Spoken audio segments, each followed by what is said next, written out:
Hello. Good evening, Nivansh. How are you?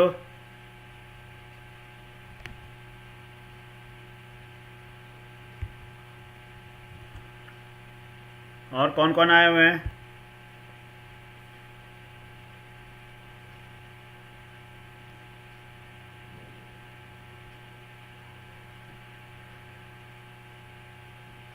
हाय निवंश, कैसे हो?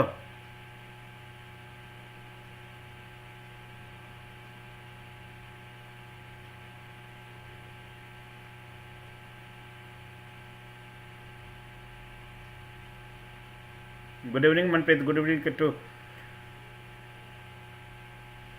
Good evening Harpreet. Harish. Good evening. Sorry for the yesterday. Yesterday there was some technical issue, so because of that one, I was not able to connect it. So I had to stop it.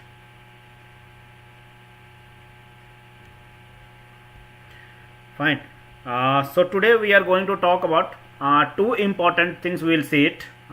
So today's lecture is on basic of enzymes. So here we will talk about enzymes, basic features especially, their classifications, and then we will talk about the factors which is going to affect the enzyme kinetics. Not we will not talk about the enzyme inhibitions. So that we will have, because that is a large topic. So that we will talk some other time. So if you'll see the enzyme word, it is normally derived from the Latin words, and enzyme means it is composed of two different terms. It is having in, which means inside, and zyme means living. So any biochemical molecules which is normally present in the living cells, that was initially thought as enzymes, but later on it was thought that it is not exactly. Good evening Jitender. Good evening Paramjit. So later on it was thought that it is not the all those components which is present in the living cells that we are going to call it enzymes. So later on it was there are some compounds which is normally going to catalyze the chemical reaction in the living cells, that was called as enzymes. So we will come to that one, what is catalysis and how it is going to known about that one. Now if you will say enzymes, so basically if you will see the enzymes chemical nature, so almost all the enzymes, without any exceptions, we are coming there. What is the exceptions? So almost all the enzymes are proteinous in nature, except a few enzymes which normally involve in the post transcriptional, or means in molecular biology that we are going to call ribozyme. So almost all the enzymes are proteinous in nature, they are protein, except ribozymes. Ribozymes are chemically, it is RNA. RNA means it is ribose nucleic acid, which is normally nucleic acid genetic materials. So sometimes in the case of RNA processing, this RNA works as the enzymatic characteristic feature, means they are having if character of enzymes. They normally, like we are having a RNA, this RNA will be spliced. Spliced means fragmented into the pieces by RNA itself. So RNA is spliced by RNA itself. So this RNA which splice them, which cut the RNA molecules, working as a nuclease enzyme. So that is RNA in the nature. Otherwise almost all the enzymes are proteinous in nature. These enzymes normally we are going to call it biocatalyst. What do you mean by biocatalyst? Biocatalyst is nothing, any compound, any things which is normally working in the living systems. So biocatalyst is composed of two different terms. It is bio plus catalyst. Catalyst means anything which increases the rate of reaction, which fasten the processing, fasten the rate of reactions. Like you are doing a study, in your study, teacher is normally working as a catalyst. Teacher help you, teacher assist you, and they works as a catalyst, because we cannot call it biocatalyst, but teacher can be catalyst. Similarly, not only teacher, library, in your study, library works as a catalyst, catalytic features. Internet can be working as a catalyst. we are not going to call it velocity, we are going to call it rate. Velocity normally we are talking in terms of distance, but rate we are talking whenever any changes with the time, that we are going to call it rate. So here we will call it rate, not the velocity in events. So any system, any molecules, any compound which increases the rate of a chemical reactions in the living cells are called as biocatalyst. So enzymes, because enzymes working in only in the living cells, so they are called as biocatalysts. So all the enzymes are working only in the living cells. So all the enzymes are biocatalyst in the nature, which is biological catalyst. You cannot find any enzymes in the non-living cells, non-living components, non-living molecules. So there we don't have any kind of enzymes. Now, almost all the metabolic process in our body, we are having many metabolic process, like we are having carbohydrate metabolic process like glycolysis, Krebs cycles, HMP shunt, gluconeogenesis, glyconeogenesis, number of metabolic process related to carbohydrate. Similarly, protein synthesis, amino acid synthesis, amino acid degradations, nucleic acid synthesis, nucleic acid degradations, vitamin synthesis by bacteria of our GIT tract, lipid synthesis, lipid metabolic processes. All these biochemical processes, metabolic processes for any biomolecules requires enzymes. These metabolic processes are multi-steps. Multi-step means it is going to be catalyzed, going to be occurs in various steps. Means one compound gives you second compound will give you third compound will give you fourth compound. So it is multi-step reactions, and these steps are going to be catalyzed by different enzymes. So without enzymes, no metabolic process is going to happen in our cells. So every metabolic process normally requires one or more enzymes.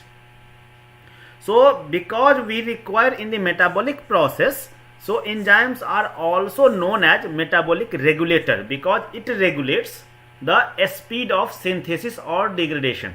Like we are having a metabolite like glucose. This glucose is going to be degraded into pyruvic acid by a 10-step process that is called as glycolysis. In this glycolysis, we require 10 different enzymes. I am coming there. Adil, what? I am coming there. Just have few time. So these glycolysis is catalyzed by 10 different enzymes. All these enzymes, but there it is not going to be synthesized. We are using enzymes in the PCR, Hitasham. Enzymes we are using in a conditions that is normally similar to living cells. We are providing that temperature, that environment, that medium, that buffer systems which is similar to living cells, but enzymes are not normally going to synthesize in your components. Enzymes can be functional, can be working, can be produced only in the living cells. We are selling number of enzymes that is synthesized in the labs, in the different artificial environment, that will be in the vessels, but it is not synthesized there. Enzyme synthesis normally takes place in the living cells only. The enzymes, any kind of study which we do in enzymes study, enzymes kinetic study, that we are going to call it enzymology. So enzymology is the part where enzymes will be studied. Nowadays there are new terms, new kind of branches came, that is called as pseudo enzyme analysis. That is a sub branch of enzymology. Now the first scientist in this enzymology or enzyme history, that was Berzelius.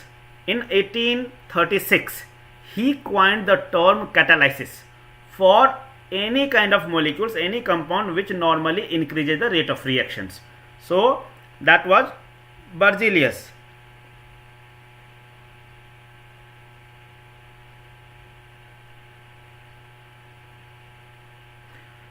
All the enzymes are protein except ribosome, but all the proteins are not the enzymes.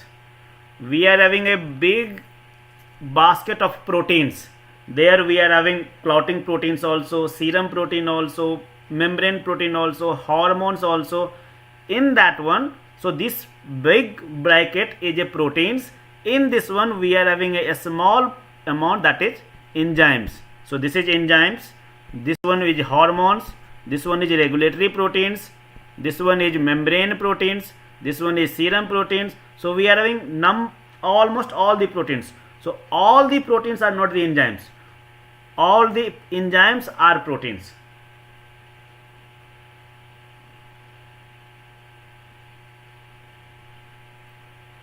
So Berzelius was the scientist who first coined the term catalysis in 1836. After that one, roughly around 50 years of Berzelius, another scientist came. His name was Kuhne, and he used first time the term enzyme for all those to indicate a catalysis reaction, catalysis process in the living system, in the living cells. So any catalytic reactions, any catalysis, any kind of rate increasing property, catalyzing rate increasing character in the living cells, that was called as enzyme by Kuhne first time in 1878, roughly 15 years after the Berzelius. Then the third scientist came. His name was Buchner. He has isolated a pure enzymes that was zyme, roughly 5 years after the Kuhne, means 1883, from the fungus, that is yeast. After Buchner, he just isolated this enzymes that was from the living system, that is yeast. Then came James Sumner in 1926, roughly around 40 years after the Buchner. He first time isolated, purified and crystallized. So James Sumner had isolated, purified, crystallized the enzymes from the jack bean, and that was urease in 1926. So sometimes there are number of questions comes from this one also. The first scientist who crystallized, who purified the enzymes, the first purification was done by, first isolation was done by Buchner. The scientist who first crystallized enzymes, his name was James Sumner. The first enzyme which was crystallized, it is urease. The first enzyme which was isolated, that was zyme. So remember these few terms from the history also, because sometimes these questions comes in your examinations, either in the competitive exams also and university exam also. Now whenever we are going to talk about enzymes, so we have seen enzymes are normally proteinous in nature except ribozyme. Now these enzymes can be divided into two category. Either we can call it simple enzymes or we can call it conjugate enzymes. If enzymes are working only proteins, means if you are having a protein, that is, this is your enzymes, and this enzyme protein alone is functional, means the protein component of enzyme is alone active, means only protein is there and that is active. So that is called as simple enzymes, means simple enzyme does not require any accessory molecules, any additional factors, any additional components. So that is called as simple enzymes, means only protein is there and that is active. Second is we are going to call it conjugated enzyme. When a protein requires an additional molecules, and additional accessory molecules, protein will be there, that will work as enzymes. Along with protein, it also requires one additional factor, additional molecules, additional components for their activity. If that additional component will not be there, protein will be non-functional, enzyme will be non-functional, and that type of enzymes which requires additional molecules is called as conjugated enzyme. Conjugated enzymes in their active structure means enzyme plus their accessory molecules, their additional molecules, their additional component, we are going to call it holoenzymes. So holoenzyme is the functional enzymes along with protein and its cofactor, protein along with its accessory molecules, that is called as holoenzyme. So holoenzymes will have two parts. One part is its proteinous part, that is enzymatic part, that is called as apoenzyme, and second part we are going to call it cofactor, which is normally non-proteinous.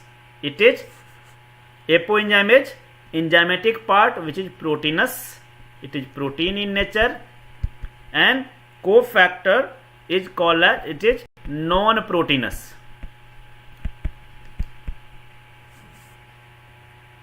Fine.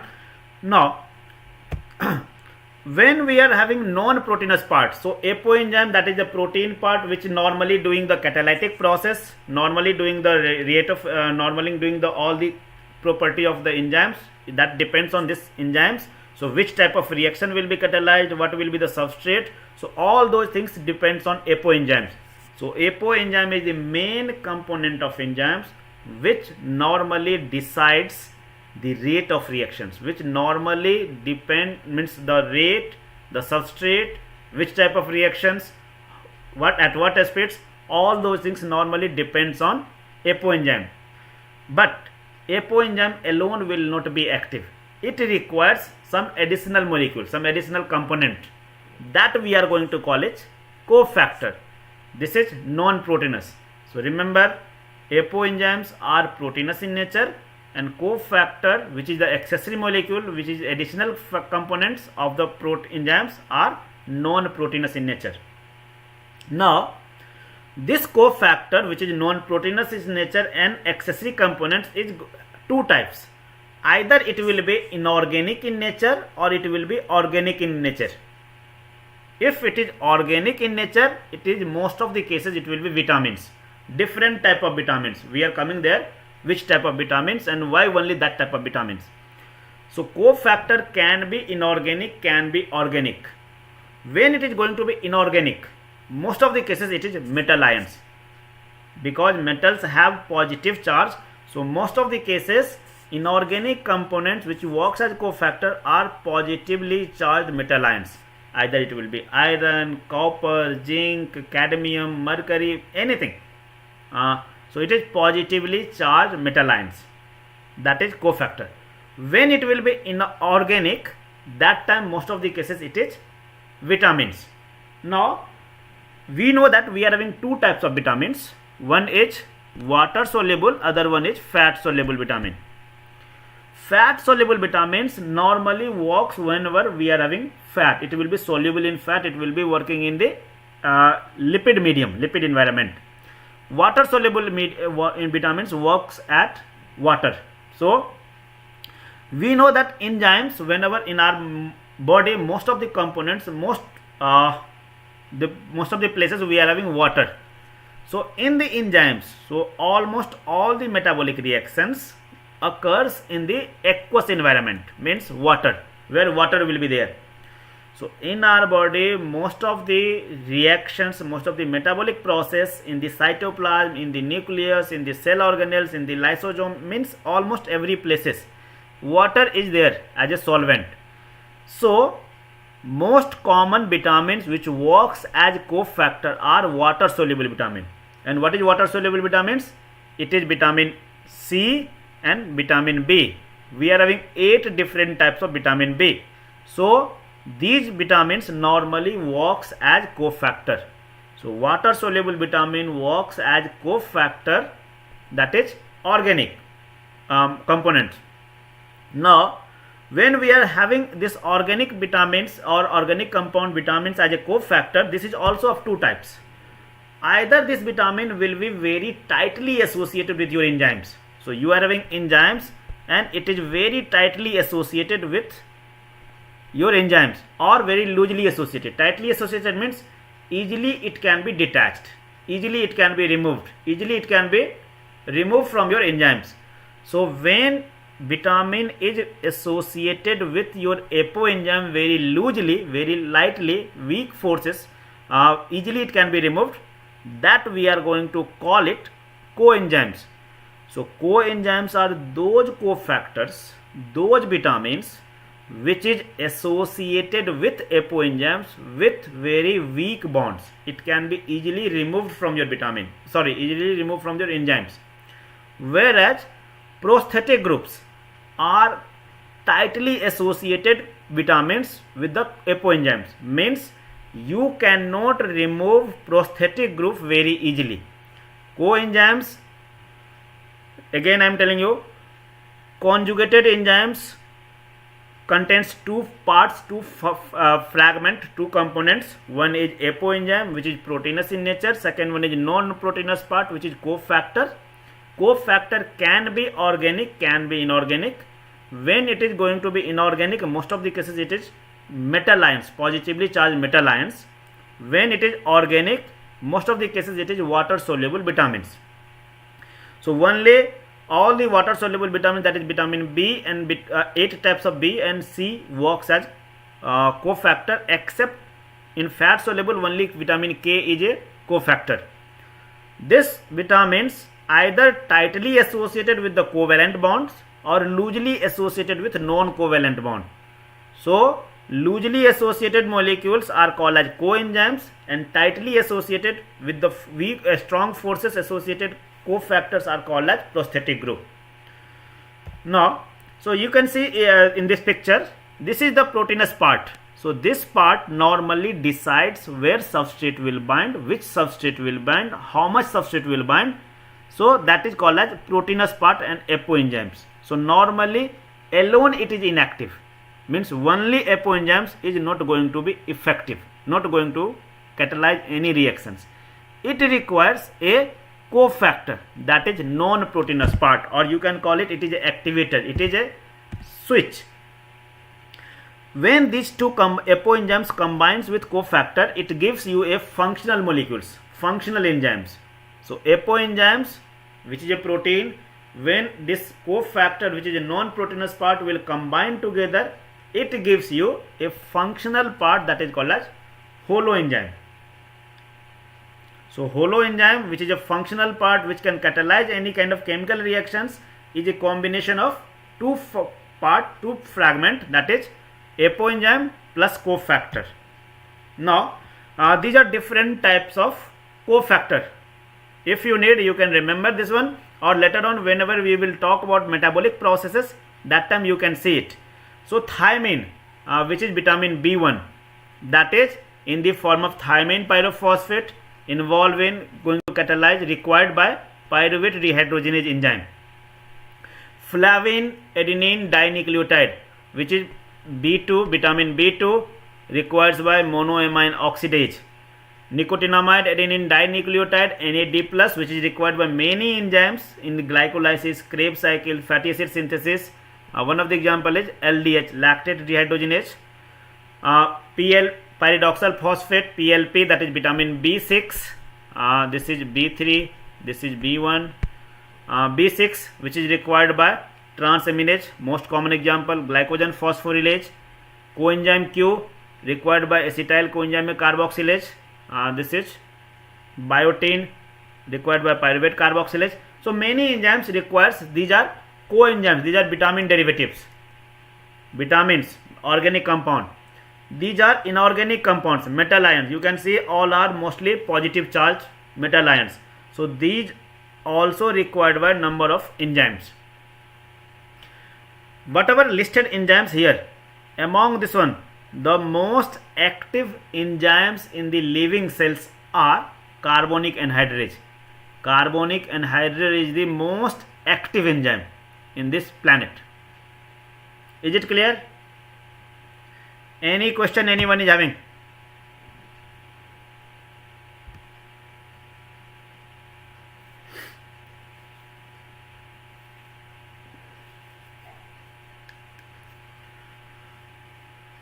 Adil, have you got your answer?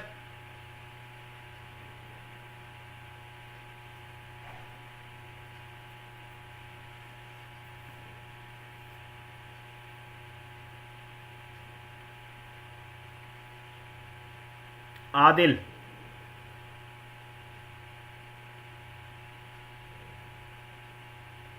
Anyone is having any question, any issue, anything you didn't understand? Apoenzyme, holoenzyme, anything?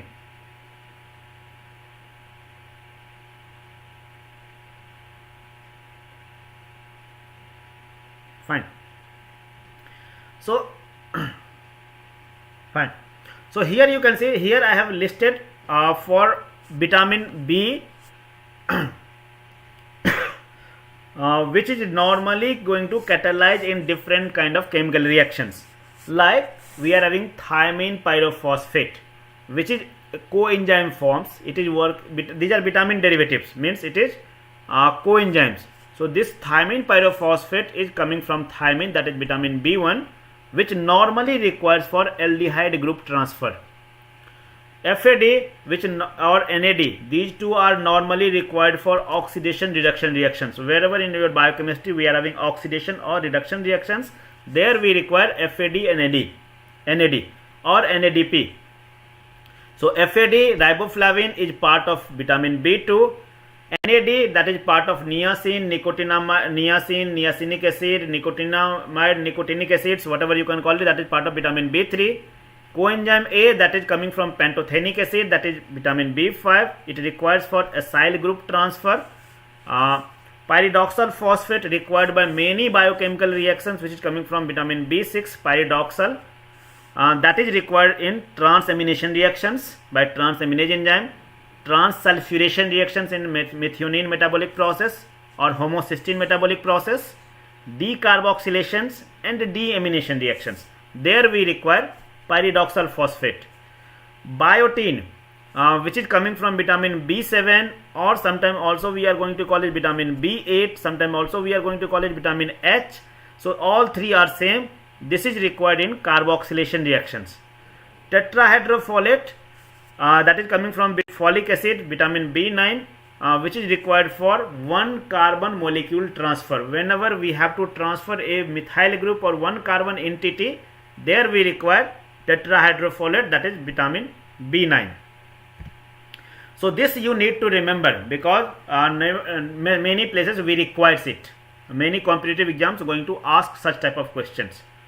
Now, enzymes can be classified in different ways. One kind of classification is on the basis of its activity. So, monomeric enzymes, when enzymes will have only one polypeptide chain, and that polypeptide chain is going to catalyze. Yes, Adil.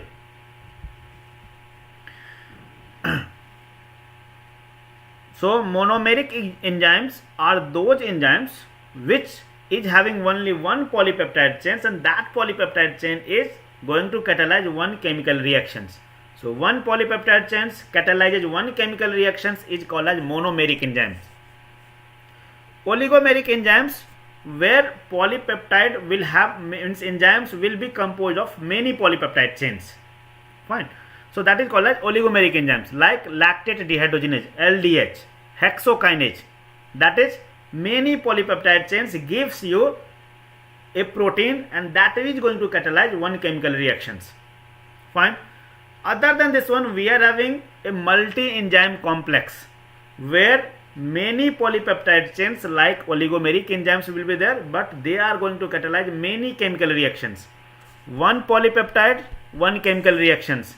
Many polypeptide, but only one chemical reactions. Here many polypeptide chains, many chemical reactions. So like in our case, fatty acid synthase, 7 polypeptide chains they are having, and they are going to catalyze 7 different chemical reactions. Carbamoyl phosphate synthase, 2, many chemical reactions, many polypeptide, 2 or minimum 2 and minimum 2 poly reactions they are going to catalyze.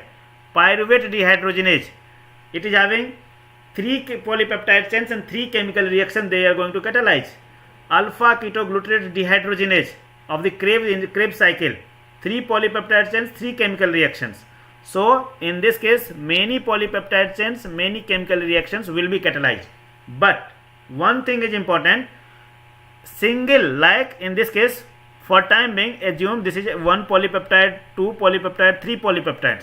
So this is going to catalyze 1 reaction, this is going to catalyze 2 reactions, this is going to catalyze 3rd reaction.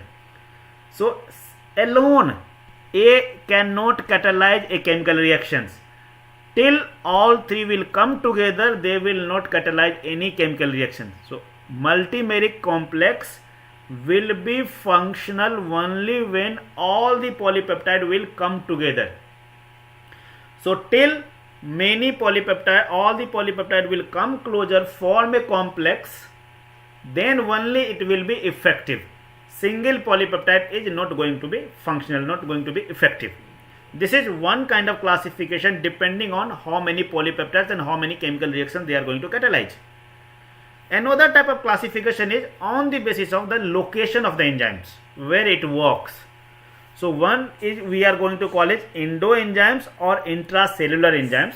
Second class is called as extracellular or exoenzymes. Because you know that every enzymes are protein in nature, so they are going to synthesize in the cells only. So in the cells we are having nucleus, nucleus is having DNA. So DNA gives you RNA. RNA comes into the cytoplasm. So there RNA gives you a protein. So this is my protein. So all the enzymes are protein. So all the proteins synthesis occurs into the cytoplasm. Fine, that is perfectly fine. Now this protein which we have synthesized, if this is enzyme in nature, so they will work either inside the cells or they have to come outside the cells and work outside the cells. So if enzyme after their synthesis works inside the plasma membrane, inside the cytoplasm, inside the means any area within the plasma membrane, either into the cytoplasm or any organelles like mitochondria, Golgi body, lysosome, ribosomes, nucleus, nucleolus, any locations. So if enzyme synthesized and if it works inside the cells, inside the plasma membrane, they are called as intracellular or endoenzymes. Normally all the metabolic pathway enzymes like glycolysis, Krebs cycle, fatty acid synthesis, fatty acid oxidation, glycogenolysis, glycogenesis, all the metabolic process reactions, or DNA synthesis, DNA replications, protein synthesis, RNA synthesis, all those enzymes are intracellular enzymes because they synthesize inside the cells and their work is also within the cells only. Now after synthesis, if this protein enzyme will come outside and do their activity,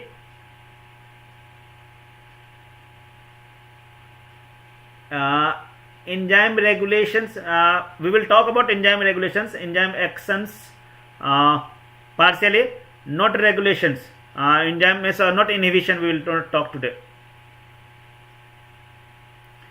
We will talk about basic mechanism like two theory we are having, that we will talk about. Factors affecting enzymes, that we will talk about today.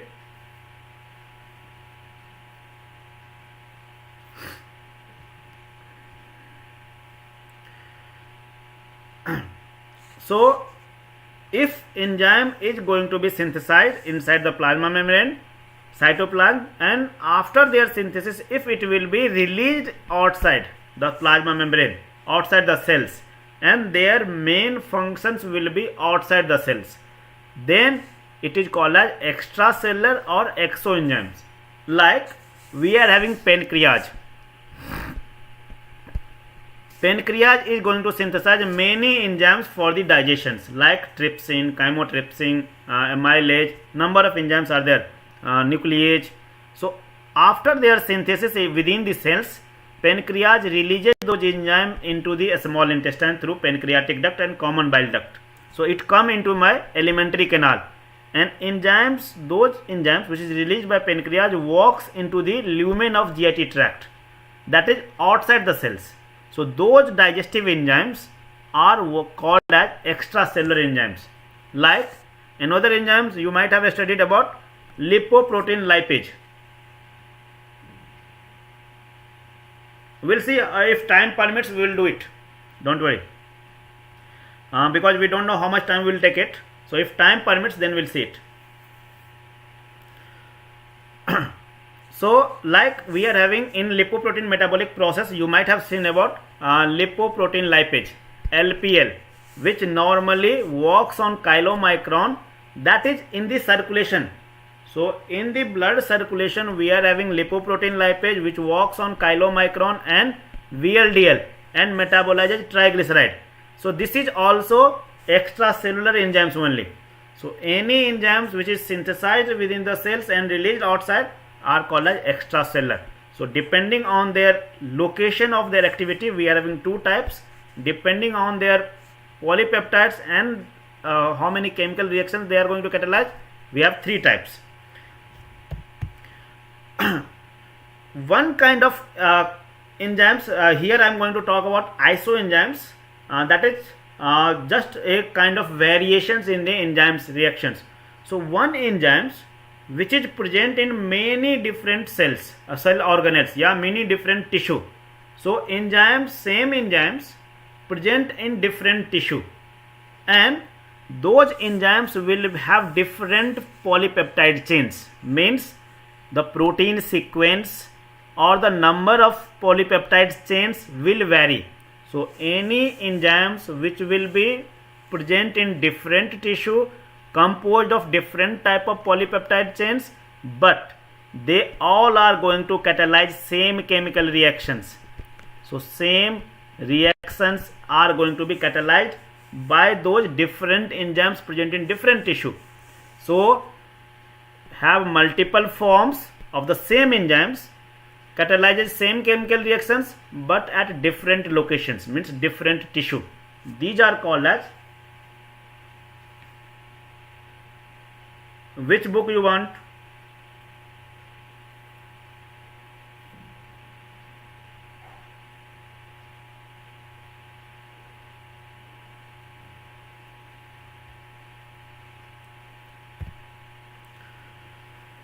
So which book you want? Just tell me, I will give it to you. So those different enzymes are called as isoenzymes, because these isoenzymes are composed of different polypeptides. So like this is polypeptide A, this is polypeptide B, or different polypeptides. So different sequences will be there. So these isoenzymes are regulated, their regulation, they are controlled by different ways. They are going to same enzymes, different tissue. Like we are having one enzymes, creatine kinase, that is present in my muscle also and present in my muscle also, present in my cardiac tissue also. Now the environment, the condition of the muscle will be different and the environment condition of the cardiac tissue will be different. So the regulation of the enzymes, the environment, because of the environment is different, sequence are different, so their regulations are differently. So the enzymes, whatever isoenzymes we are having, these enzymes chemical and physical properties are different. Why these physical properties are different? Because they are composed of different polypeptide chains and their location are also different. So like their electrophoretic mobility, because electrophoretic mobility depends on E by M ratio, charge by mass ratio, and different polypeptide sequence is there, different polypeptides are there. So obviously charge will also be different, mass will also be different. So they are moving differently on the electrophoretic plates. Their kinetic properties, regulations, enzyme concentration, substrate concentration, the different kinetic properties also going to vary. Amino acid sequence will be different, amino acids compositions will be different. Like alpha amylase of the wheat endosperm. This enzyme is normally present in wheat endosperm. This is having roughly 16 different isoenzymes. One of the largest isoenzymes family is alpha amylase of wheat endosperm, that is having 16 isoenzymes. Lactate dehydrogenase, which normally present in our body in different places, it is having 5 different isoenzymes. Alcohol dehydrogenase is having 4 isoenzymes. Similarly, creatine kinase also having 4 different isoenzymes. So different enzymes do the same, catalyzes the same reactions and have different kind of regulations, different kind of controlling system, controlling mechanism, that we are going to call it isoenzymes.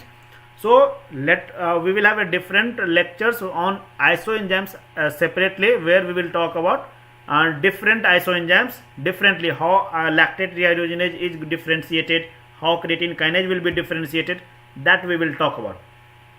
Now come to enzymes, how it works. So enzymes are composed of proteins. Every enzymes have a binding site. Binding site, you can call it as a pocket. Like this is a enzymes which is having a pocket. So this pocket is composed of some of the amino acids. I will find out and then I will send it to the link. Probably you are in the group also, in the what we call it, Telegram group. So if I will get it, I will send it to you, don't worry. So every enzymes is having a binding site. That binding site we are going to call active site. So active sites are those specific sequence in the enzymes where substrate binds and going to catalyze the reactions. So like in this enzyme, you can see this is the enzymes which is having a specific pocket like a structure, so where this substrate will bind. So normally active sites have a specific structure which fits where substrate will exactly fit there. So active sites are a flexible structure which normally accommodates. I have to find out. I cannot tell you here during the lecture. I have to search it. I have searched because of your request only. Sometime back also I have searched it. That time I didn't find it. Again I will do the search and then I will give it to you. I have told you I will give you some other biochemistry book or animal physiology book if you want. Animal anatomy and physiology book I can give it to you, and normal biochemistry book I can give it to you by other authors. If you want that one, that I will give it to you in the Telegram group.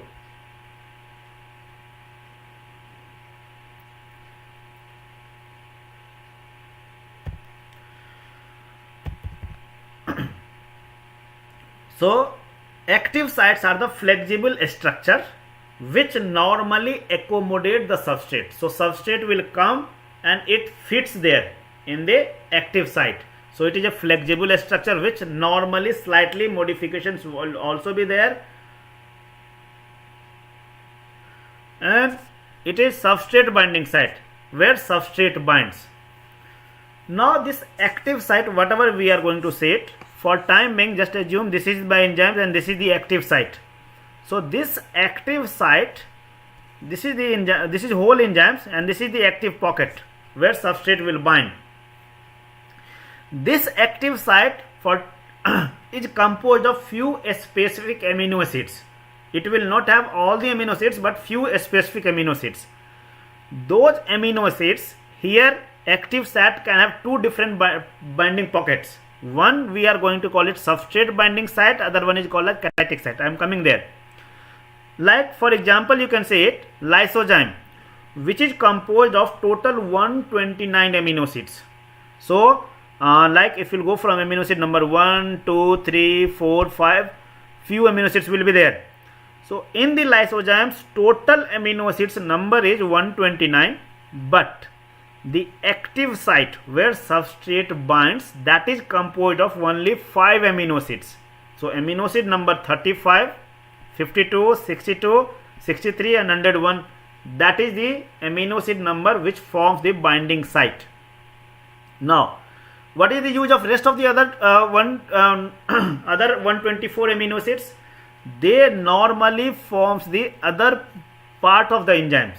So if you are having this is the enzymes, so pocket will be formed by 5 or 6 amino acids, but rest other body parts of the enzymes, other structure of the enzymes is going to form by rest of the amino acids. Now in this pocket there are two places. One is called as substrate binding site. The substrate binding sites are those places which holds your substrate, where substrate will come and binds. The place, the location where substrate means reactant. Like I am going to catalyze a chemical reactions where A is going to react with B and give you a product C. So this is reactant. So A reacts with B and give you a product C.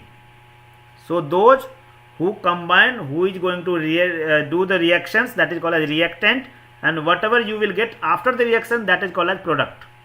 So this is reactant, this is product. In this reaction, if we require enzyme E, so enzyme E will have a pocket where we will have a bonding site for A also and B also. So active site holds both the substrate, do the chemical reactions, and ultimately a product will form. Is it clear, anyone?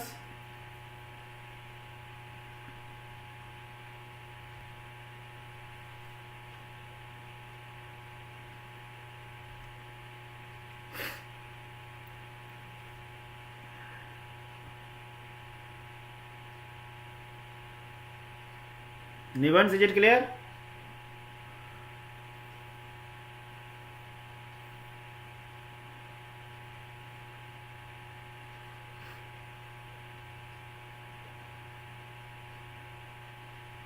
Okay.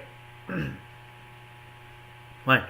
So in this active site we are having two parts, two components. One which holds substrate. Substrate comes and binds the substrate, binds with substrate. So it catches substrate. So that is called as substrate binding site. Means which binds with substrate. Substrate comes and which holds substrate is called substrate binding site. There may be another place where actual reaction happens. The place where reaction happens, that is going to call it catalytic site. So substrate binding site and catalytic site may be different, may be same. So one place which holds substrate, which catches substrate, where substrate will come and binds, that is called as substrate binding site. And where actual reaction occurs, that is called as catalytic site. Means where actual enzyme functions happens. All these coenzymes which we have seen earlier, either it will be metal ion or it will be vitamins, they are present in the catalytic place, catalytic site.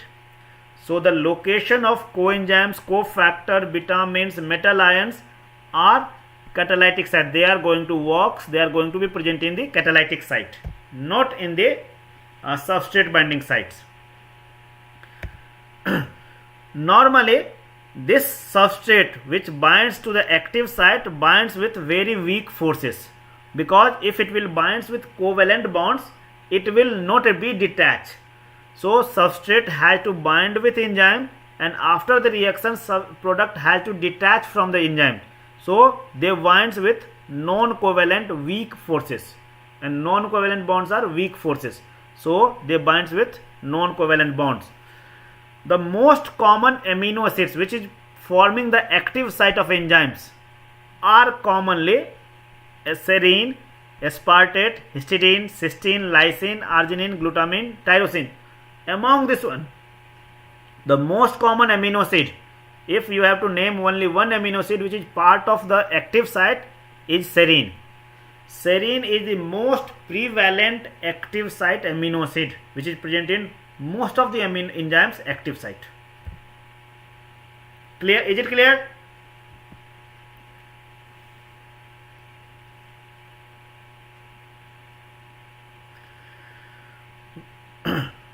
Whenever we are having a chemical reactions,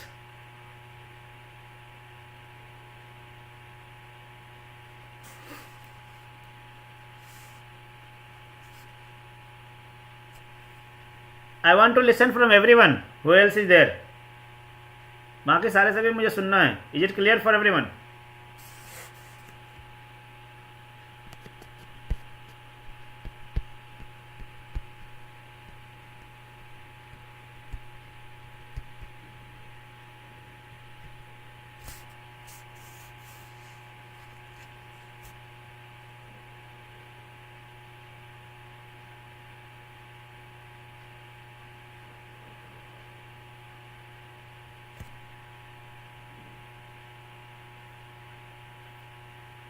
Okay.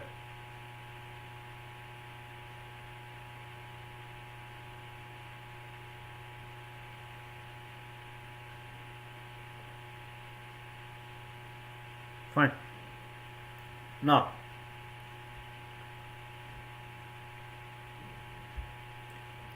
fine. So now we are going to see how this enzyme is doing a catalysis reactions. How enzyme going to catalyze? What exactly it is going to do? So we are going to talk about a chemical reactions where AB reacts with CD and product will form, that is AC plus BD. So what will happen? This is my substrate because these two normally reacts. So this is called my substrate and this is my product. So it is which is going to form after the reaction, that is called as product. So in the nature, except human being, everything normally wants to reduce their energy. Human also normally wants to reduce their energy so that they will be stabilized in the stable conformation, stable state. Like if I will have a mobile phones, if I will leave it like this one from here, it will fall down. Why it will fall down? Because it wants to go towards the center of the earth so that it will have less potential energy. MGH will be reduced, MGH will be less so that it will be more stable.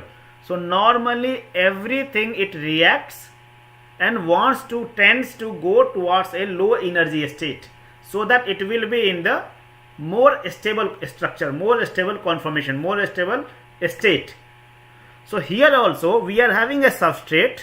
This substrate will react and reaction will only happen if it is going to give you a less energy components.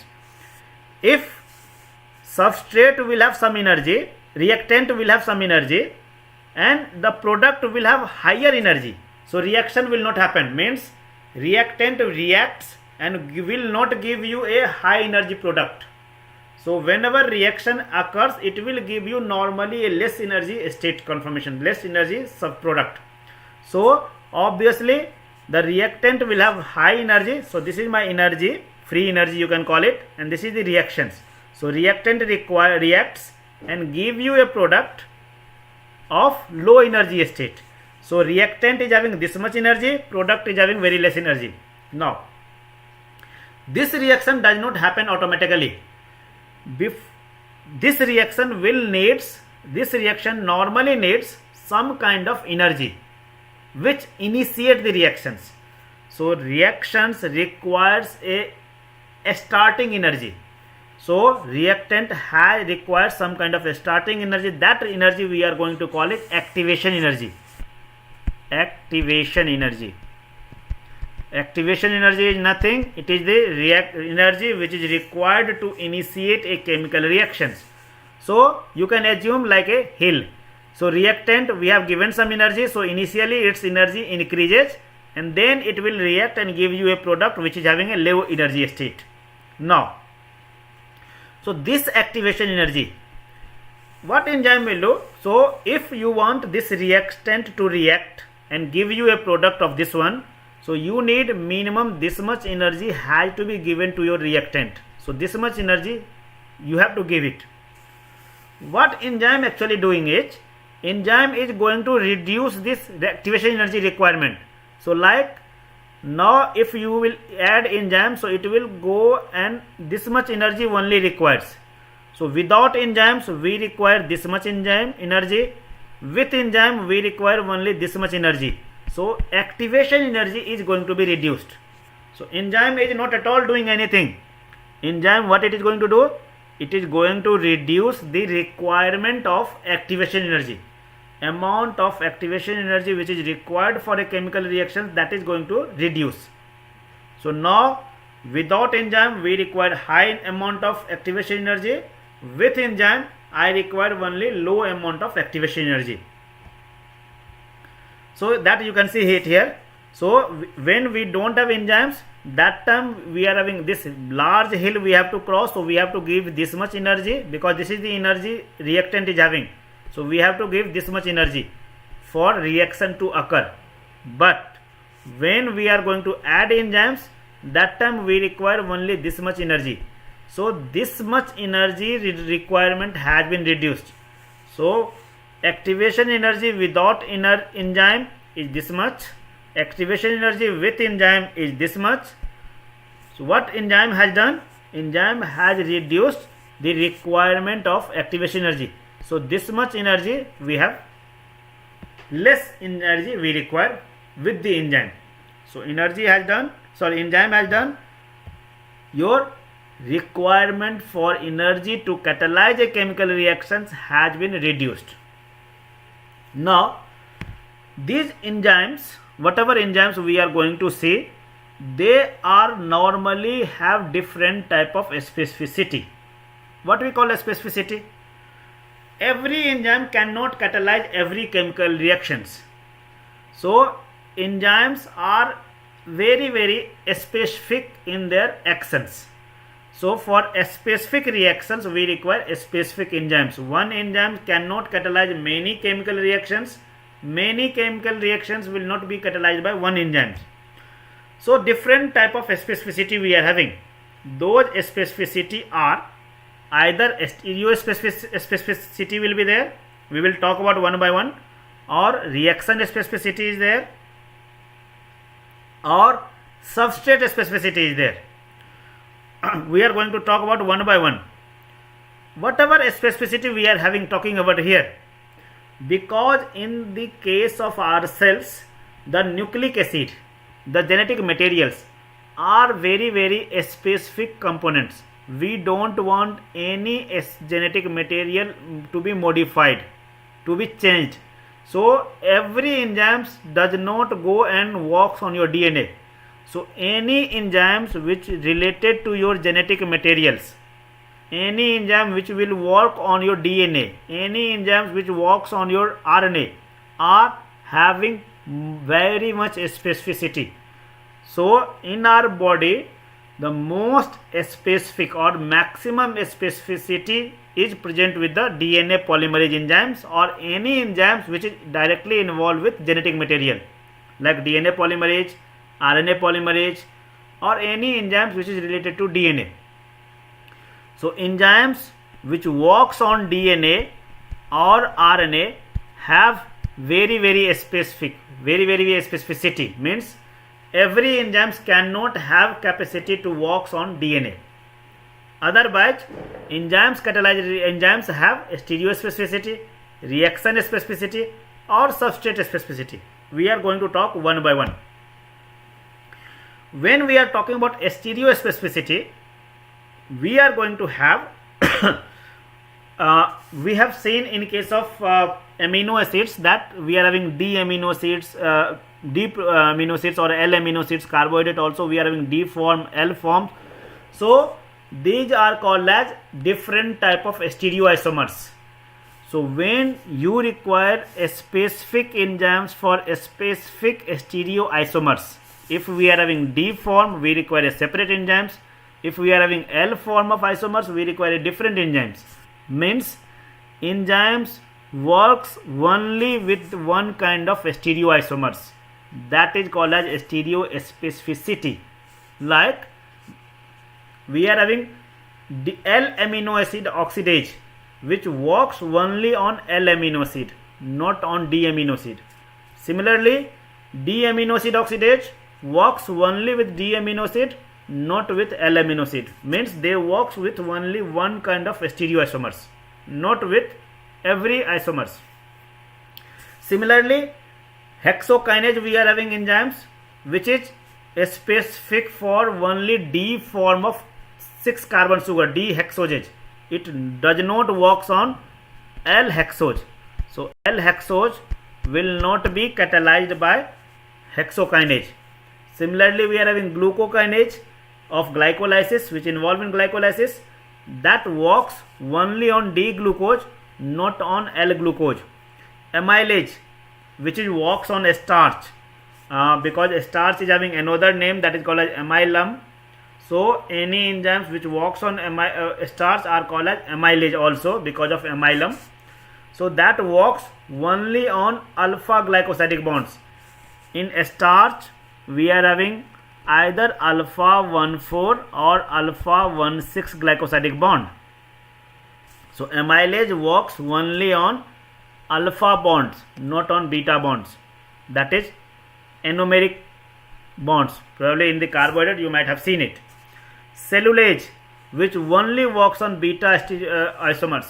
So these are the different enzymes which works only on one stereospecificity. Means what is this D, L, alpha, beta? These are different type of orientations, either in the three-dimensional space, different type of orientation, same group, same functional atoms, functional groups, but different type of arrangements. That is called as stereospecificity. Second is called as reaction specificity. One kind of enzyme is going to catalyze one category of chemical reactions. So that is called as reaction specificity. Like phosphatase. The phosphatase enzyme is going to remove phosphate. So it remove phosphate. So wherever, either from one amino acid, one protein, one carbohydrate, so whenever we want to remove a phosphate, we require one category of enzyme, that is phosphatase. So all the phosphatase catalyzes the removal of phosphate. So one kind of reactions is going to be catalyzed by this enzyme. Similarly, kinase, it adds phosphate. So one kind of reactions catalyzed by kinase. Transaminase, going to transfer amino group from one amino acid to keto acid, that is called as transaminase. Similarly, we are having deaminase, it removes ammonia from the amino acid.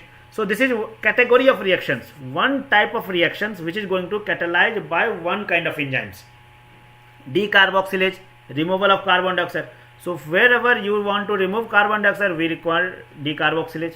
Whenever we want to remove amino groups, we require deaminase. So this is called reaction specificity.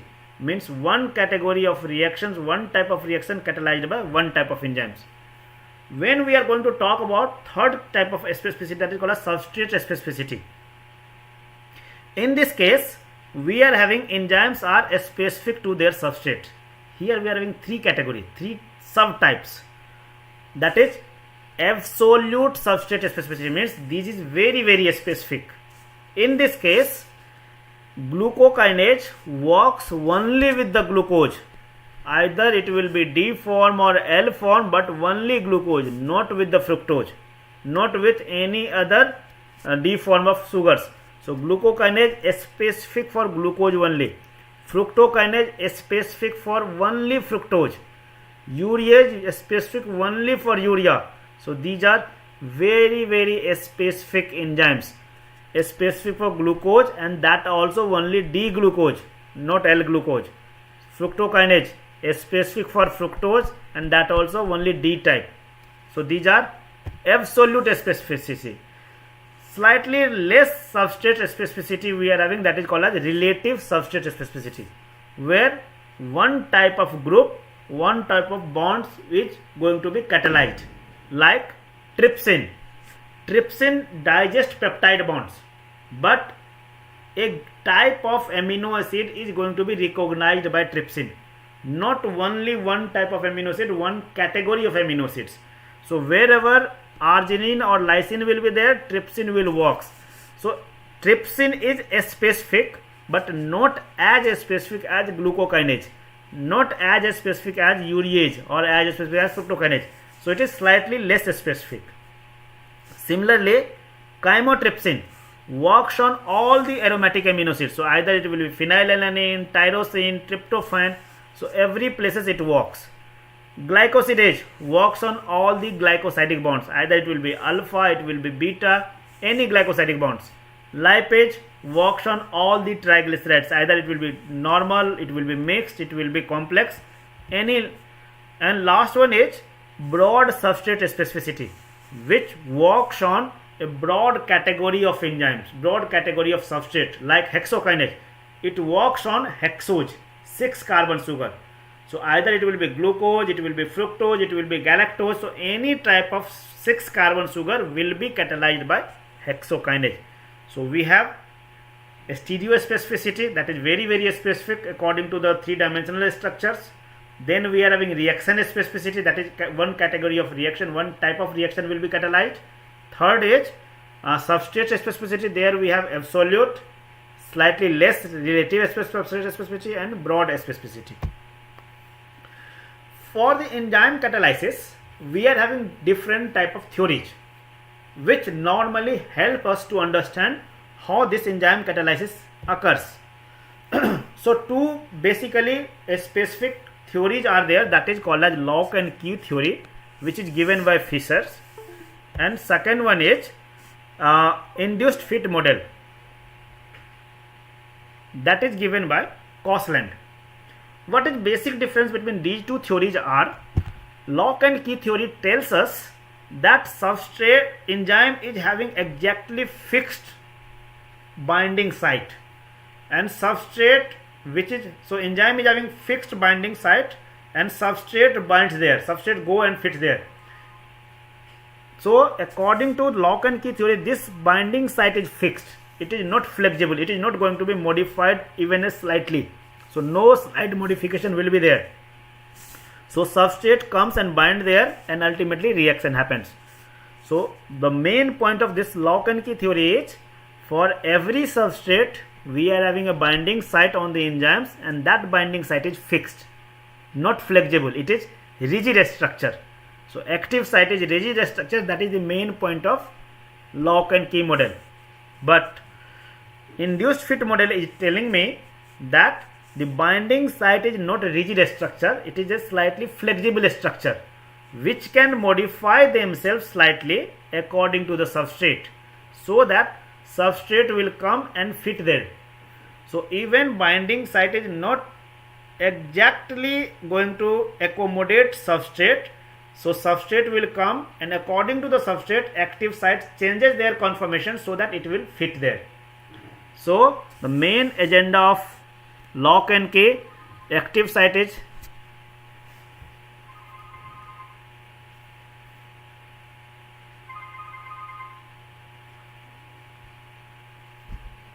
according to lock and key model, the active site is a rigid structure,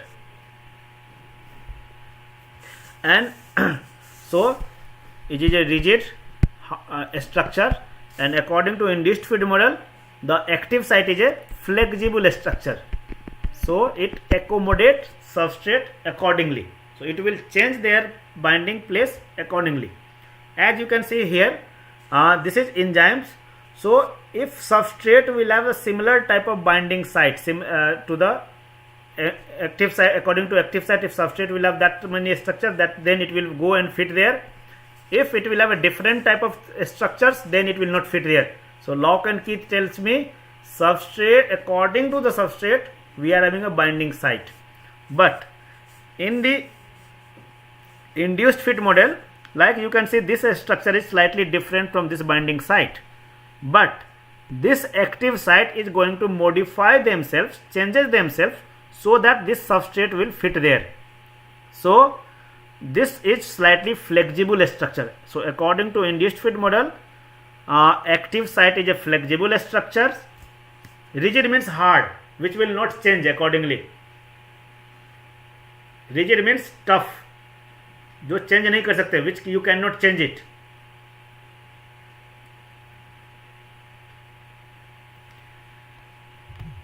I am having this mobile phone. If this cover is very rigid, so if this will be hard, so any mobile will not fit there. But if it will be flexible, if it will be rubber like a structure, so any mobile phones can come and fit there. So according to induced fit model, the active site is a flexible structure which can change their shape and size according to the substrate. जिस तरह का substrate आएगा उस तरह से चीज़ें change हो जाएगी. But according to lock and key theory, active site is a rigid structure, tough structure which can not be changed. So how this reaction happens? Substrate comes, it comes and binds to the active site, and active site is a slightly relaxed structure, flexible structure, so it accommodates. So we are having enzyme substrate complex formations. Then substrate will be converted to product. So you will have enzyme product combinations. Then product will be released and enzyme will be recycled back for the next cycle of reaction. This is the normal way how reaction happens. So this is the chemical reaction, how a reaction is going to happen. Now how we are going to nomenclature the enzymes. So our nomenclature of enzymes are according to enzyme commission number. So for every enzyme we are having a enzyme commission number, EC, that is called as enzyme commission, which gives a specific number to every enzyme. Like we are having roll number, we are having registration number, we are having mobile number. Similarly, every enzyme is having a 4-digit number. Those 4 digits we are normally specify in the terms of A dot B dot C dot E. Means 4 different digits which will be divided by means separated by dots, full stop. This first digit is normally going to tell me the type of enzymes, type of chemical reactions which is going to be catalyzed. So first figure is going to tell me the class of enzymes, which type of chemical reaction will be catalyzed. Second digits tell me the subclass, the group involved in the chemical reactions. No need to remember any enzymes number for any enzymes. Just understand it. So first is class, second is subclass, third is subclass, and fourth is subclass. So like we are having an enzyme that is called as alcohol NAD oxidoreductase. Its number is 1.1.1.1. It means the first, it is belonging to the first class. What is first class? That we are going to see it. So according to enzyme commission number, we are having total 7 different types of enzymes. Previously it was only 6 different types of enzymes we had, that we normally going to quote by OTHLIL, out halil. It means O means oxidoreductase, T means transferase, H means hydrolase, L means lyase, I means isomerase, L means ligase. So previously it was up to 2018 we had only 6 different types of enzymes. That was oxidoreductase, transferase, hydrolase, lyase, isomerase and ligase. In 2018 a 7th class of enzyme come into the picture, and that is called as translocase. 7th class of enzyme, that is called as translocase. That we will talk one by one. So the first category of enzyme, that is called as oxidoreductase. The oxidoreductase, as its name suggest you, it is going to catalyze oxidation and reduction reactions. So this normally going to catalyze oxidation reduction reactions. Whenever we are having oxidation reduction reactions, it requires a cofactor. So cofactor will be either NAD NADH, FAD FADH, or quinine or quinone reduced form. So whenever we are having any kind of oxidation reduction reactions, that requires a cofactor in the form of NAD, FAD, quinone or anything. You know what is oxidation, what is reduction. Addition of oxygen is oxidation. Removal of hydrogen is oxidation. Removal of electron is oxidation, or increase in oxidation number is oxidation. So these are the 4 important definitions for any oxidation reactions. So whenever oxygen will be added, it is oxidations. Hydrogen will be removed, it is oxidations. Electron will be removed, it is oxidations. Or oxidation number increases, it is oxidation. Is it clear?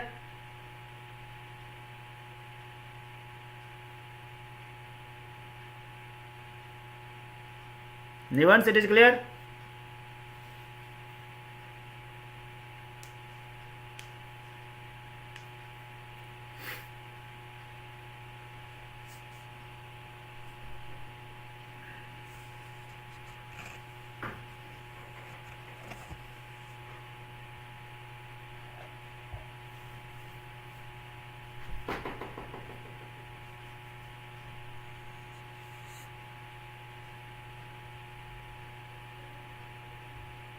Fine. No. So if you see this reaction, this is a chemical reaction which is going to, I will tell you. We have 6 classes of enzymes, that is oxidoreductase. Remember Ott Halil. Ott Halil, this one. Ott Halil, OTHLIL. This is according to the class. So any enzyme which is belonging to first class oxidoreductase, their number will be number 1. So if you have seen in the previous slide, it is 1.1.1, means any enzyme which is going to catalyze oxidation reduction reactions, they will be falling in first class. So their first digit will be first one only. So this is oxidoreductase, first enzyme, transferase, second, hydrolase, third, lyase, fourth, isomerase, fifth, and ligase, sixth. First class is oxidoreductase. As its name suggests, it is going to catalyze oxidation and reduction reactions. So it will be catalyze oxidation reduction reactions. What is oxidation? What is reductions? Addition of oxygen, removal of hydrogen, removal of electron, or increase in oxidation number, that is called as oxidation. 4 definition: addition of oxygen, removal of hydrogen, removal of electron, or increase in oxidation number. These are 4 different definition of oxidation, and reverse will be reduction. So any enzyme which catalyzes this reduction, oxidation reduction reactions are called as oxidoreductase, and they are going to belong to class number 1. So their first digit will be 1. These oxidation reduction reactions require some kind of cofactor. Remember, which we have talked about when holoenzyme and iso cofactors. So it requires cofactor. That cofactor will be NAD, FAD, quinones, any of the cofactors. Some of the examples of this oxidoreductase enzymes are dehydrogenase, oxidase, peroxidase, reductase. How you will recognize it? Like this is a chemical reactions where lactate is going to be converted to pyruvic acid, and in this case we require NAD. Now if you see, this lactate is going to remove one hydrogen from here and one hydrogen from here. So ultimately, after the removal of these 2 hydrogen, it will be converted to pyruvic acid, and this 2 hydrogen is, one hydrogen is here, another hydrogen is here.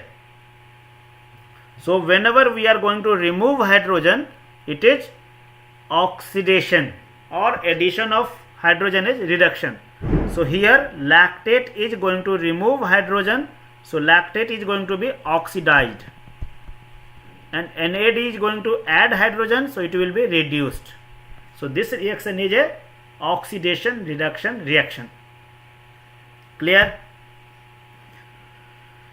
Second enzyme, second class is, that is called as transferase, where one group will be transferred to one place to the other place. So as its name suggests, it is going to transfer one functional group, one component from one location to the other locations. Means it requires 2 substrate. So substrate A and substrate B. So one factor will be transferred from here to here or here to here. Means transferring of a functional group, transferring of a small group will take place. So that group will be either amino group or it may be phosphate group. In this case, it is not necessary that coenzyme will involve, but it may involve. In oxidoreductase, coenzyme is compulsory. In case of transferase, it may involve or it may not involve. So transferase, like transaminase, you have seen it. In case of amino acids, where amino group will be transferred from amino acid to the keto acid, that is a transferase enzyme. Kinase, where phosphate will be transferred, like we are having, this is transaminase enzyme, where this amino group is transferred from here to in this group here. So here previously amino group was there, so amino group has been removed from here and it will be added onto this carbon. So this is transfer of amino group from here to here. So any reactions where a transferring molecules, a group or molecules, a fragment will be transferred from one substrate to the other substrate. It is called as transferase enzyme, and this is second class.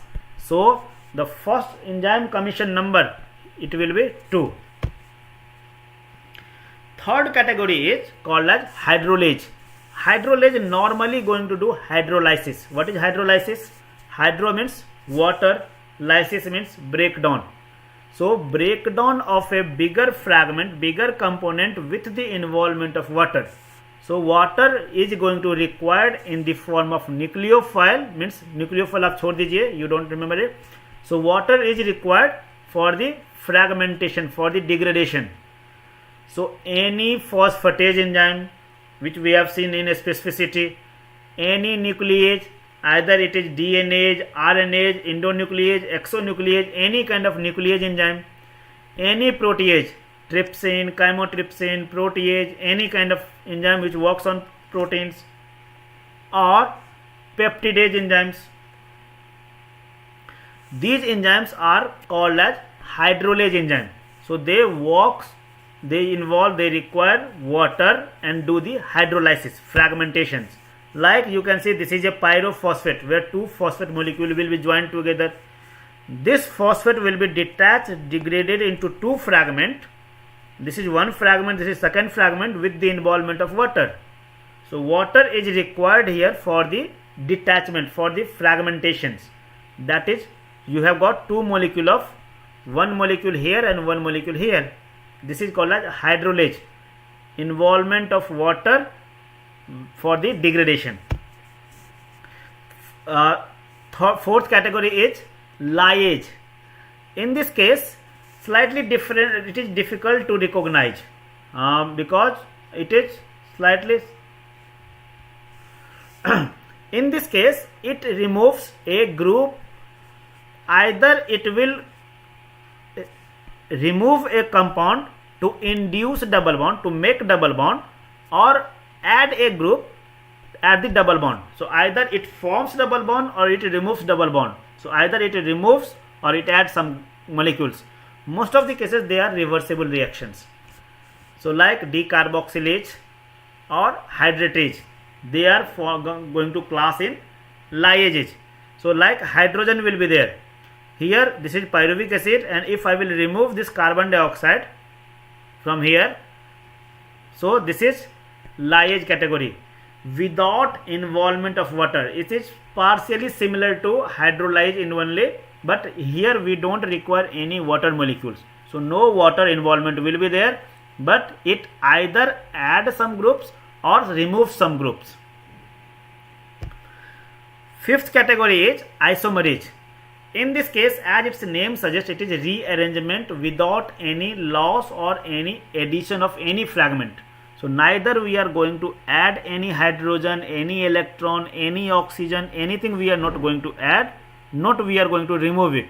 Only we are going to change the place, change the locations.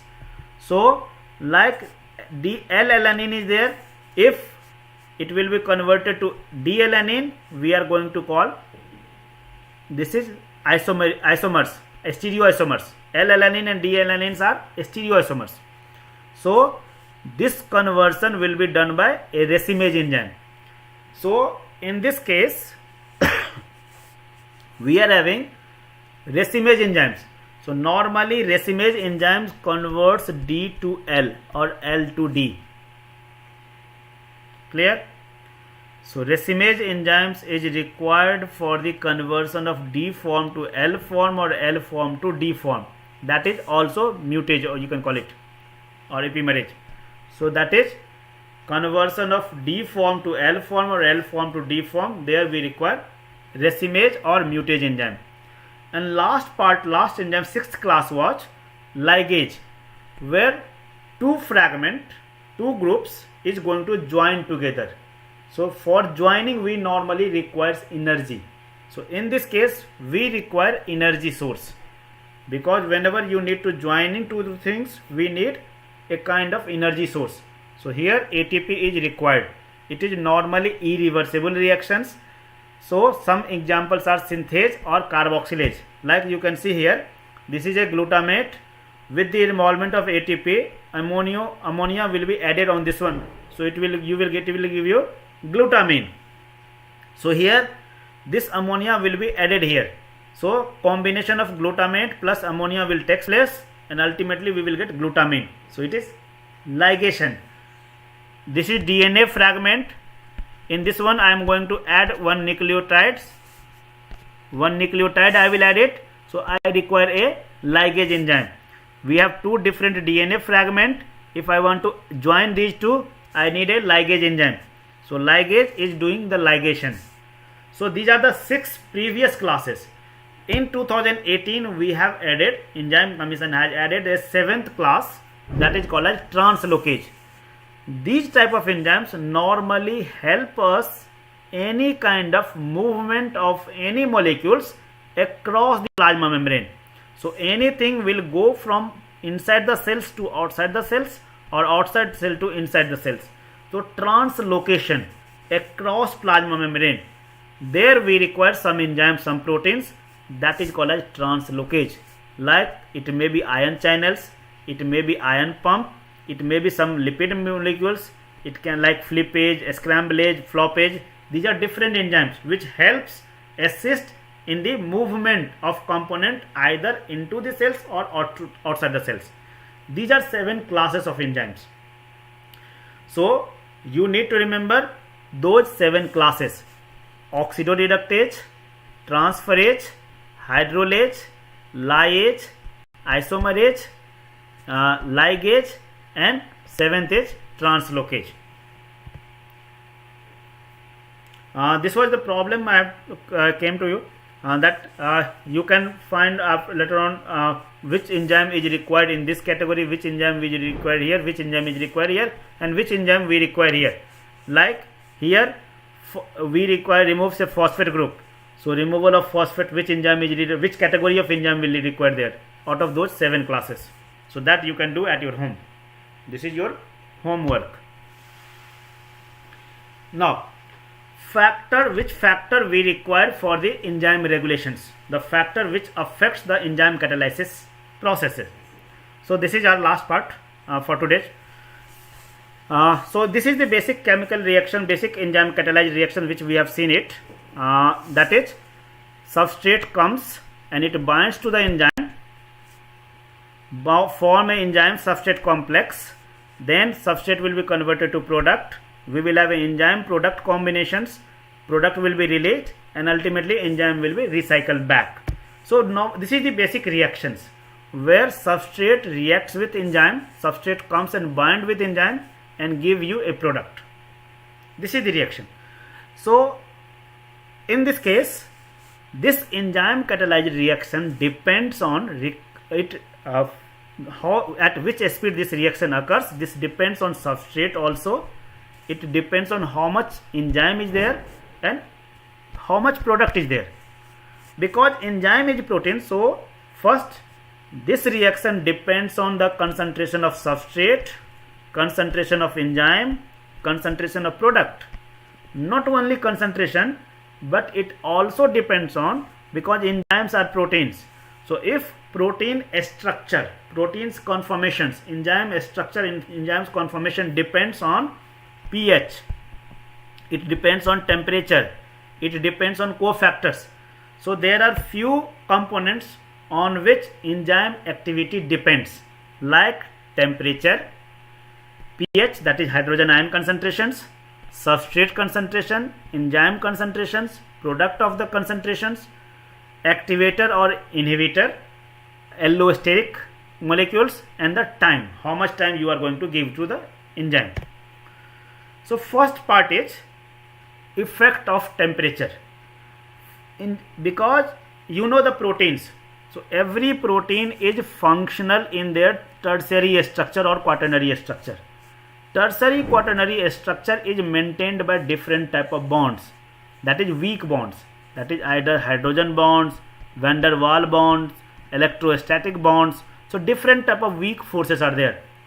If you are going to increase the temperature, those bonds will be broken and a structure will be normally linear.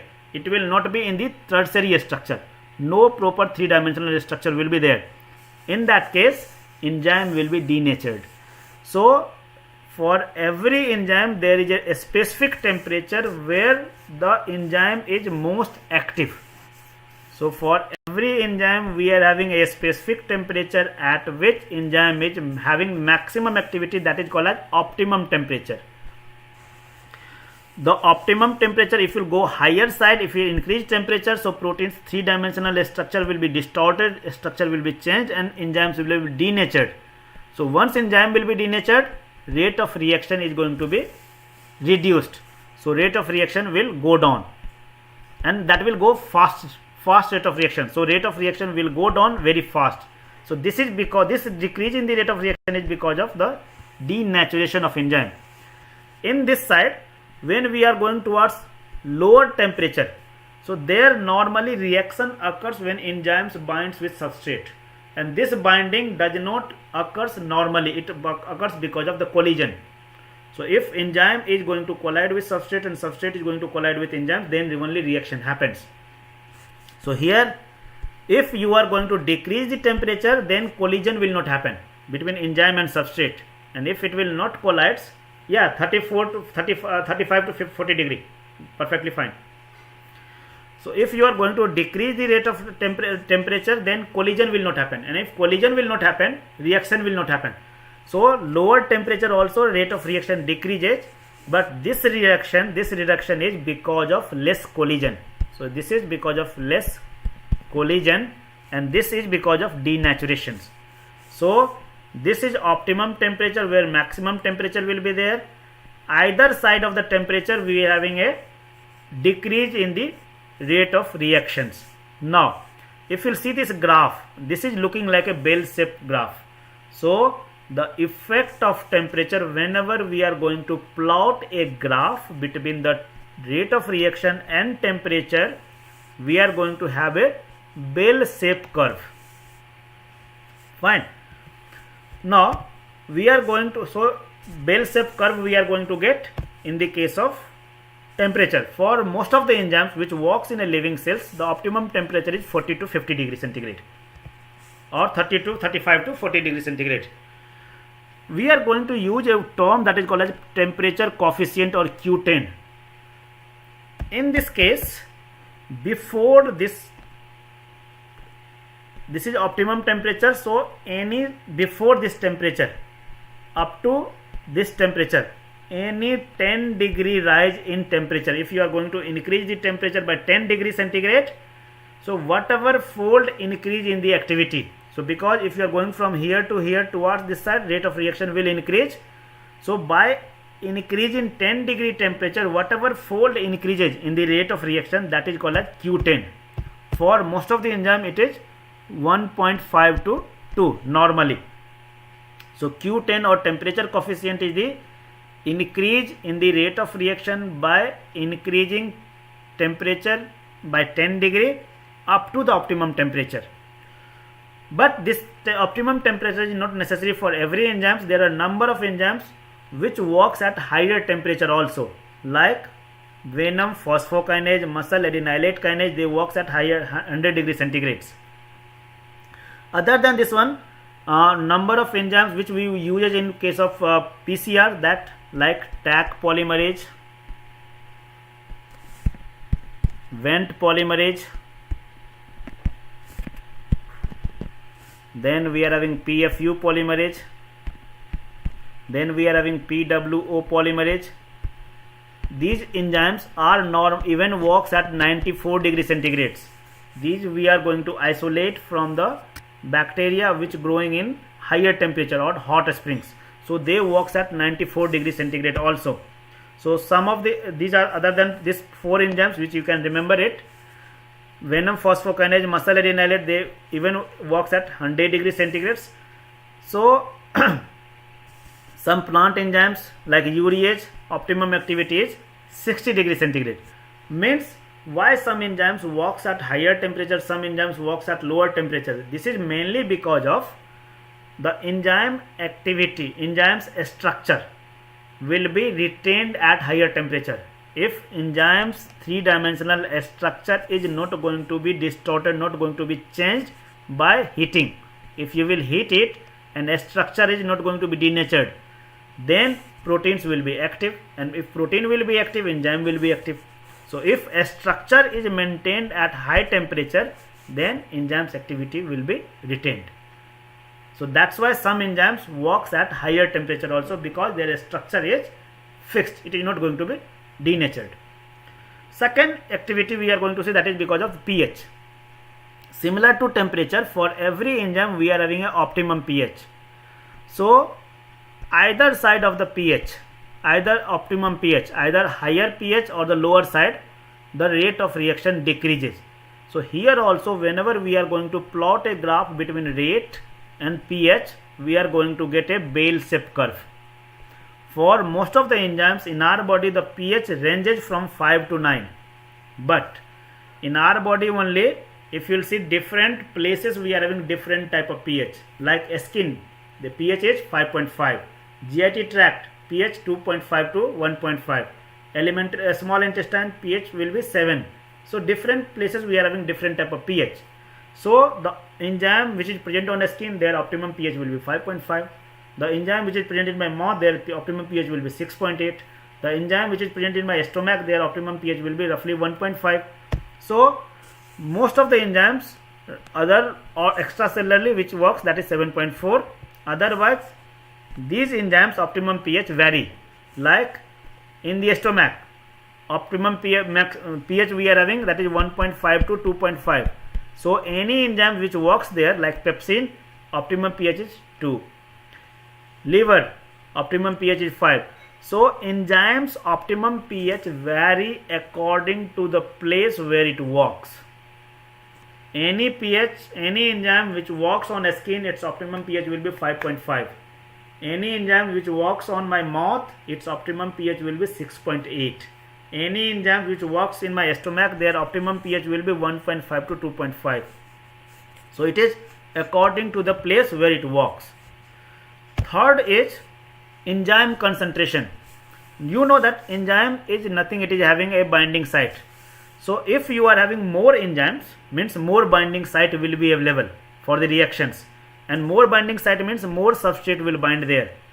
So rate of reactions increases according to the enzymes availability. More enzyme, more binding site. More binding site, more reactions. I'll give.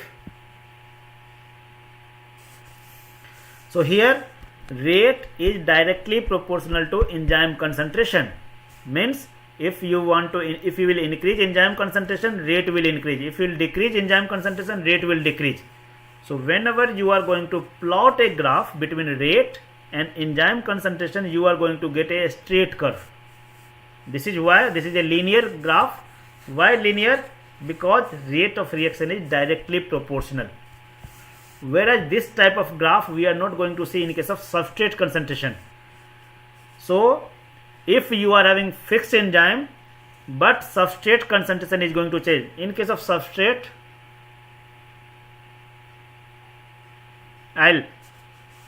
if you see here, we are going to get three kinds of graph. One, the portion where it is linear. Second portion where it is slightly curved, and third portion where it is flat. So when we are talking about the effect of substrate concentration on rate of reaction, we are having three types of graph. This is linear. So initial phase of the reaction, that is linear curve. Then middle phase we are having slightly curve, and later on we are having a flat plateau. So here we are going to call enzyme concentrations, substrate concentrations is directly proportional, but only in the initial phase of reactions. If you are going to increase the substrate concentration very much, then it will not affect the rate of reaction. So at high substrate concentration, we don't have any effect on the rate of reaction.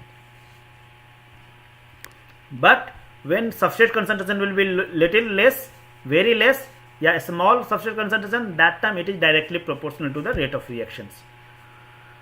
Similarly, if we are going to we are having a vessels. If A is going to react with B and give you product C, if you are not going to remove the product C from the reaction vessels, it is normally going to inhibit the rate of reactions through feedback mechanism. So this is a substrate which reacts through different chemical reactions, gives you a product. If this product will not be removed from the reaction mixtures, it is going to stop the reactions. So product concentration is inversely proportional. आप इस तरह से समझ सकते हैं, rate of reaction is inversely proportional to the product concentration. So if product will more, reaction will be, rate of reaction will be small. So it is inversely proportional. Enzyme concentration directly proportional, product concentration inversely proportional, substrate concentration in the initial phase directly proportional. In the high substrate concentration it is not at all dependent. And last molecules, last components which affects the enzyme activity, that is activator. Normally I have told you in case of cofactors, almost most of the enzymes requires a metal ion, that is positively charged metal ion, but only few enzymes which requires a negative charge ions, like chloride ion is required by amylase. Otherwise we don't require negatively charged ions. Most of the elements enzymes requires only positively charged ions. These normally ions, these metal ions works in two different fashions. Either it will be metal activated enzymes or it will be metalloenzymes. What is difference between these two? Metal activated enzymes, where metals are not tightly bound with, not tightly associated with the enzymes. It is very weak association will be there. So easily these metal ions can be removed from the enzymes, like ATPase, where magnesium and calcium will be bind, enolase, where manganese will be bind. Second one is metalloenzymes, where enzymes will be very tightly associated with the enzymes. So easily you cannot remove here metal ions. That is called as metalloenzymes. And these are some of the examples of metalloenzymes, like alcohol dehydrogenase, carbonic anhydrase, alkaline phosphatase, carboxypeptidase, aldolase. They requires zinc as a tightly associated zinc. Phenol oxidase requires copper. Pyruvate oxidase requires manganese. Xanthine oxidase requires molybdenum. Cytochrome oxidase requires iron and copper. These are different metalloenzymes. These enzymes these metals are very tightly associated with your enzymes, so you cannot easily remove it. So this is all about enzymes regulators, in the factors, the component on which enzymes activity depends. Fine. So this was basics of enzymes as well as the factor which is going to affect the enzyme catalyzed reactions. Any question?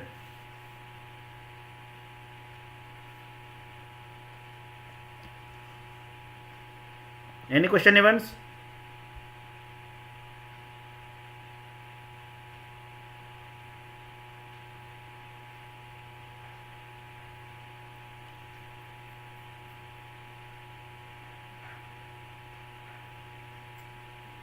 Is it fine?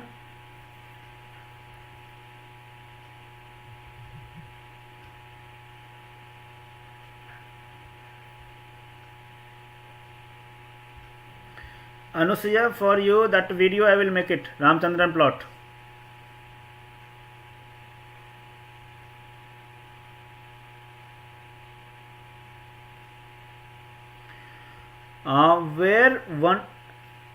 Where one of the product of the enzyme catalyzed reaction works as inhibitor, like you are having a reactions A going to give you B, and it is enzyme catalyzed reaction. So the product of the reaction works as inhibitor of the enzyme, that is called as suicidal enzyme or futile enzymes.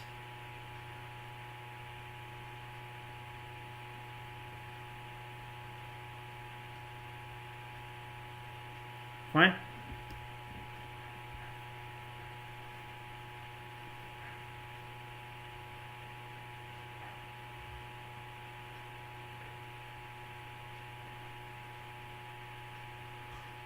Okay. So thank you very much, everyone.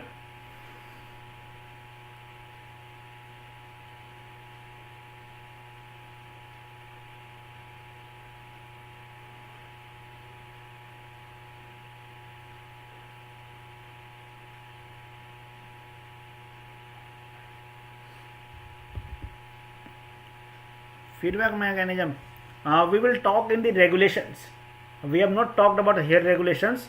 We will talk regulations like inhibitions when we will talk na, that time we will have competitive, non-competitive, allosteric regulations and feedback regulations. That time we will talk about Anusia.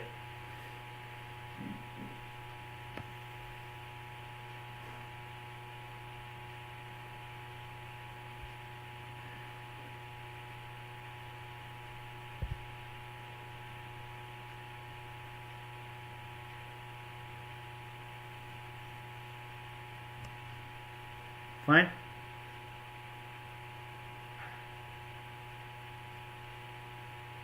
Okay. So thank you very much.